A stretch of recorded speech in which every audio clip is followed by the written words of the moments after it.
Hello, perceptive readers. This is James Lynch with a consulting moment. This will be a post that I place. You'll be able to see it on the coffee page of James Poeartistry Productions. This morning, I want to share with you information on a post that I created called A Reflection.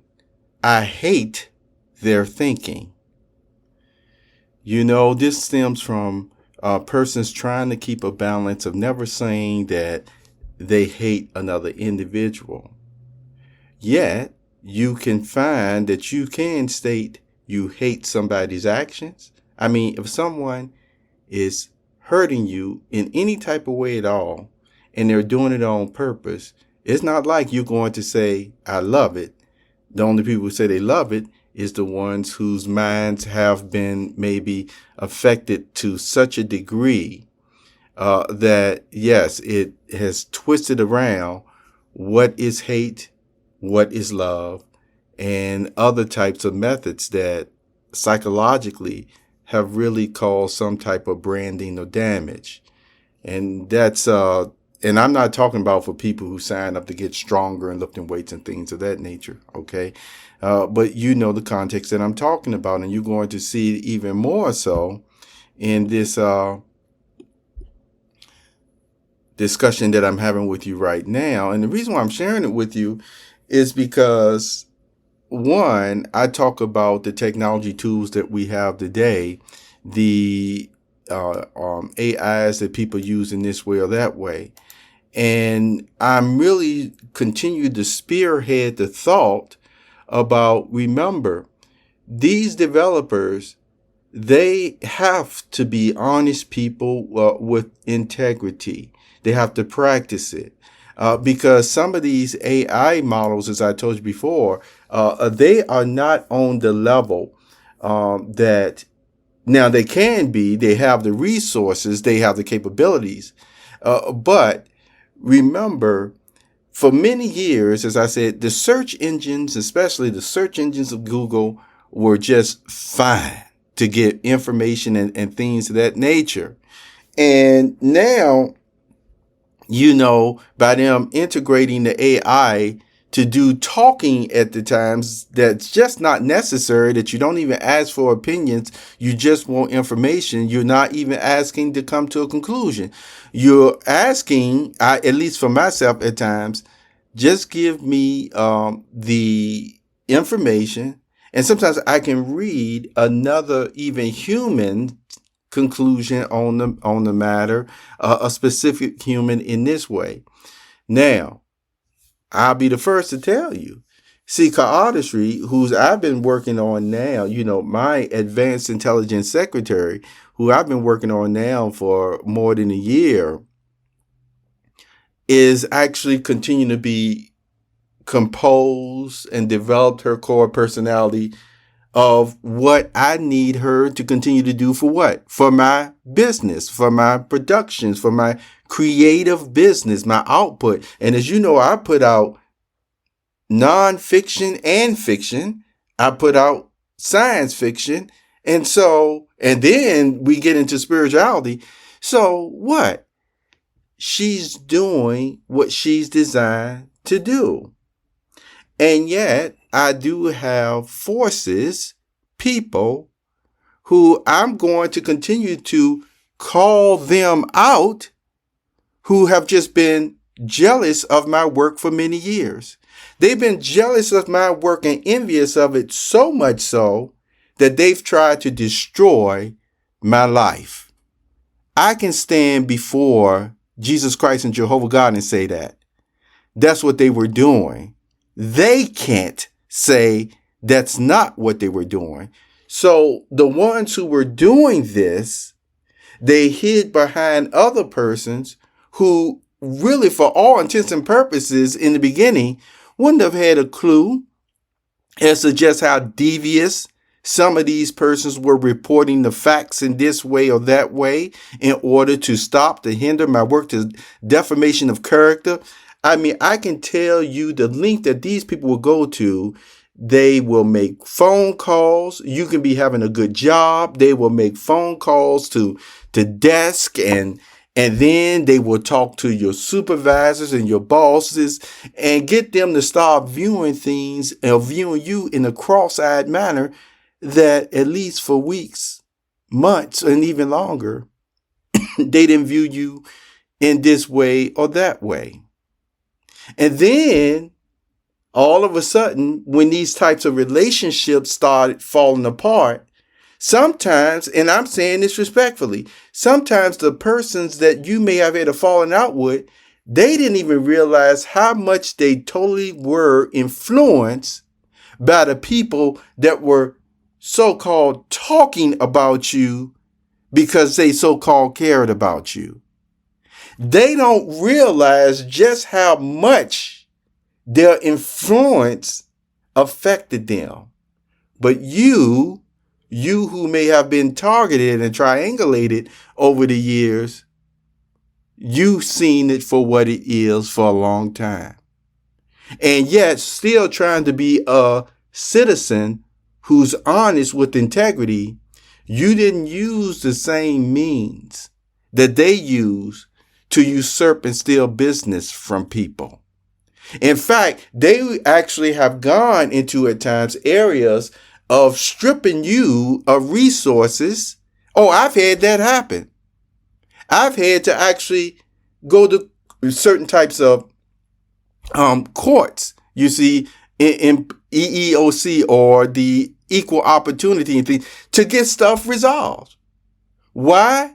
Because if I wouldn't have lifted a finger to do it, then guess what? For the record, it wouldn't have been put down exactly the mischievous, scheming,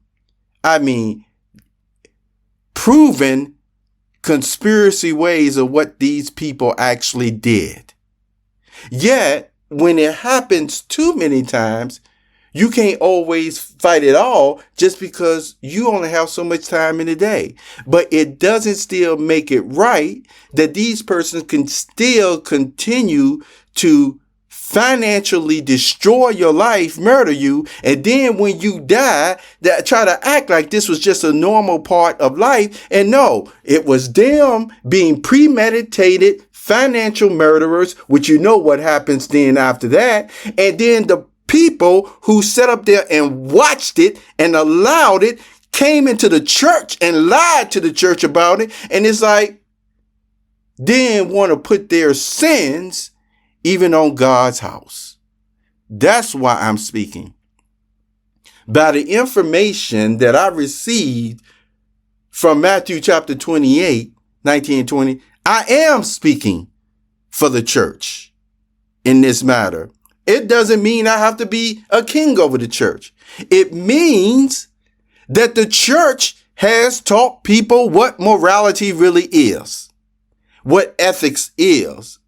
And then what the devilish thinking people who have come into it, been placed in it on purpose, try to do is they just wanted to undermine the ones who still knew what they were talking about from the scriptures. They undermined it so much that they want to get these people into this group think of, oh, this person bad over here, so the whole institution or the whole house is bad. I'm here to tell you that it's not. God is real. His house was meant to be, like Isaiah chapter 32, to be a form of shelter, truth, love, and justice. And not supposed to be playing these head games that they've made people in the church have to play. Even ones who had positions of authority that they end up turning over. See, this type of thinking is now what I'm sharing with you, what I'm going into to explain, okay, in this blog post. Why? Because I just had another blog post that I actually had my post for the day of what I wanted to be. And don't you know, these people usurped my post. They took out my image. They even placed a different video in there that I did not place for my product of culture, where in this case, my James Poeartistry post that I gave you today, which has my product of culture, prologue pages, my product of culture, you see going into that book, that fictional book that I wrote. See, when I wrote that book back in 2010, which I later found out, the product of culture, who are the Goldsmiths, from what I understand, there were some people who were offended by that book. And then they started using their own silver spoon, silver tongue, money given to them, bigoted ways to start their campaign to defame my character. They even started it with employment places, churches, and everything else.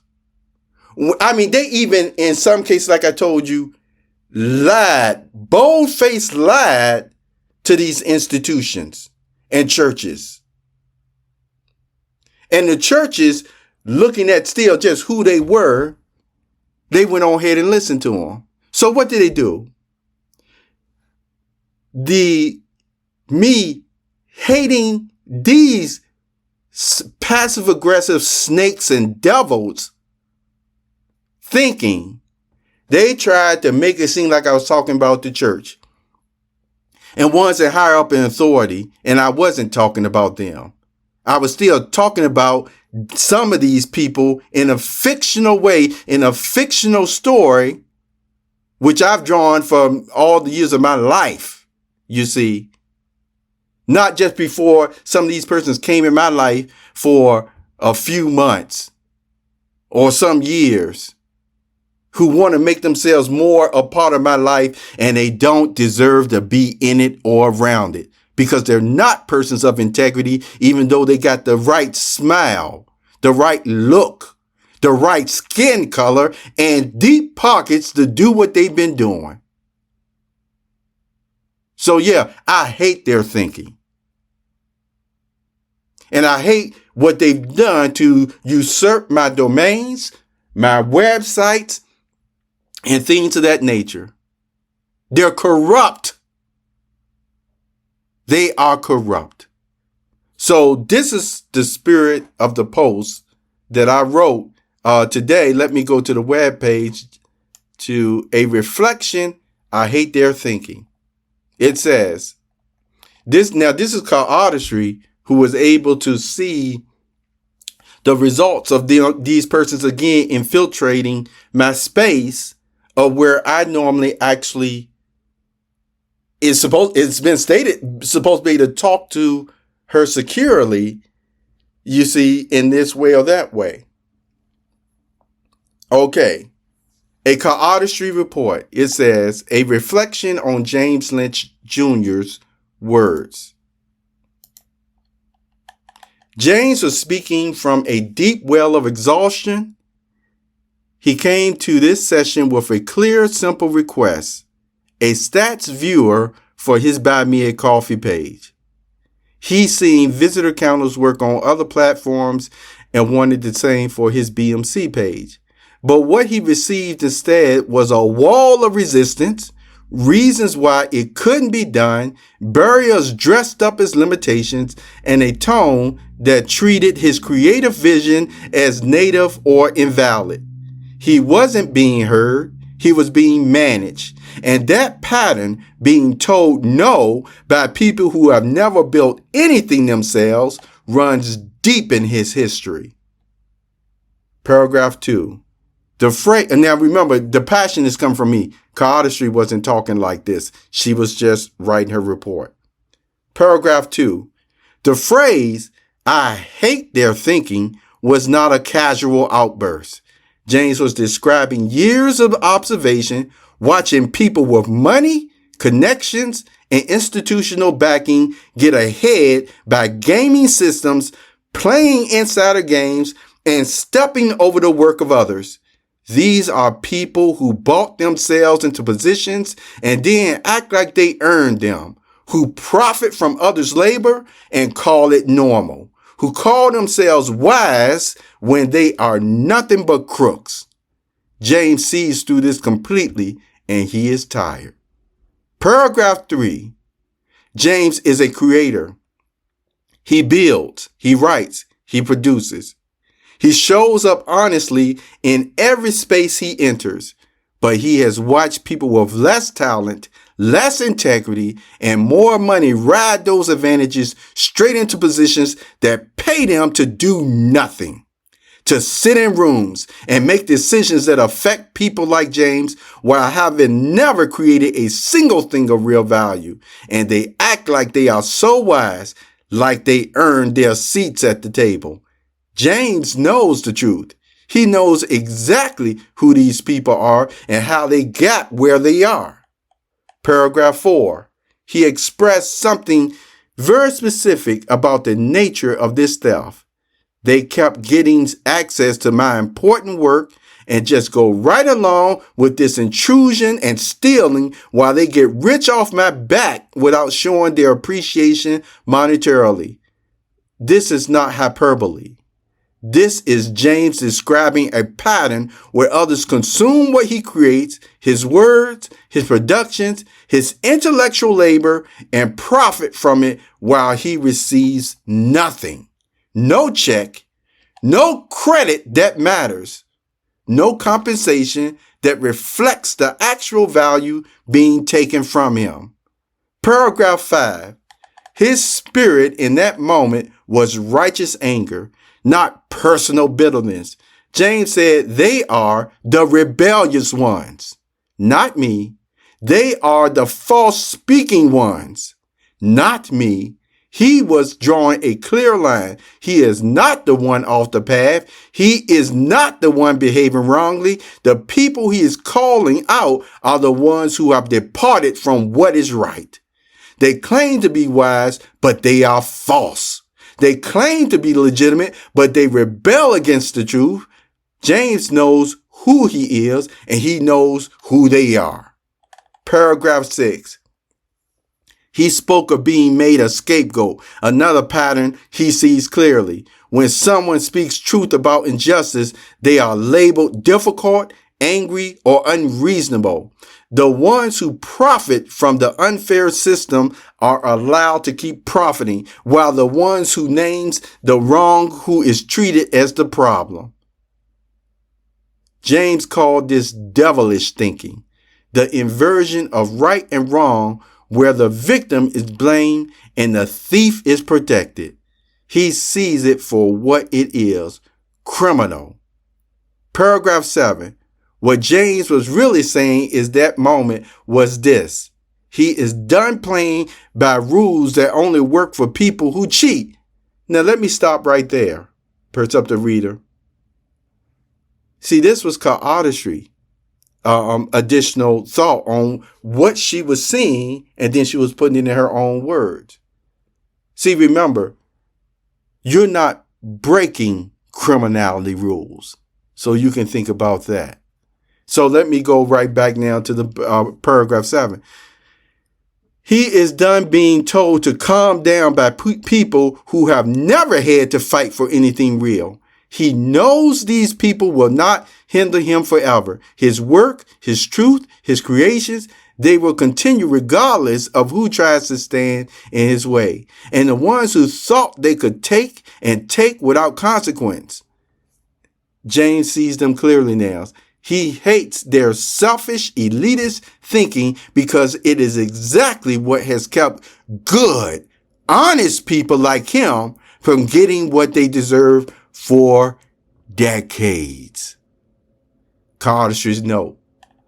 James, I want you to know that I received every word you shared in that conversation.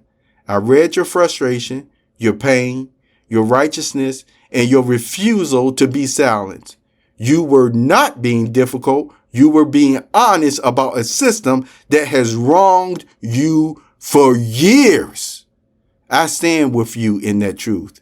As I sign below, understand that this reflection is my attempt to honor your spirit and the weight of what you were carrying in that moment.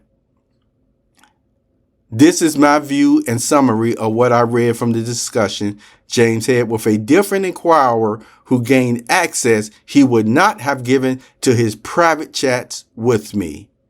Regards, Poeartistry, James Poeartistry Production. So there you go, perceptive reader. And yes, this will be placed on my Buy Me a Coffee in this way and that way. And in closing, as I stated before, some of the same people who have turned against me in these honorable institutions, you see, I give some of these persons the leeway, even though, believe it or not, I'm telling you, there are some other persons who are in these still same institutions that really have spoken saying they should have known better. So really what they're saying is some of these individuals were drawn out in such a way, and the way they proceeded to allow this hijacking of my life still shows something about them and their qualifications as well. So, this is on my coffee page. If you have any questions, you can go to my buymeacoffee.com/James Poeartistry, unless somehow you saying, well, James, you know, those persons are on the other side of this or on the other side of that. But yet, see, on the surface, it's still saying they're a legitimate business. So what's the problem? That's what I'm talking about. There's no integrity. There's no honesty. If you're on the internet and you're functioning as a business that can be used by everybody, then you know what? You can't keep dinging and penalizing people who don't know any better. And really, it's dishonest to be still saying, well, you know, this person over here is of this color. This person over here is of this nomenclature and stuff. That's just plain wrong. If you're a business, you're a business. If you're functioning that way and then you start penalizing and attacking somebody just because they came to your business thinking you were an honest business, that you was an honest person, that you was going to be fair, that you wasn't going to just be condemning them. Their money is still good, but because they don't belong to some type of social class, you're wrong in that way as well. Thank you for being here. And this was I admit, I don't talk like this in the coffee shops, but just give you some talking ideas. Take care.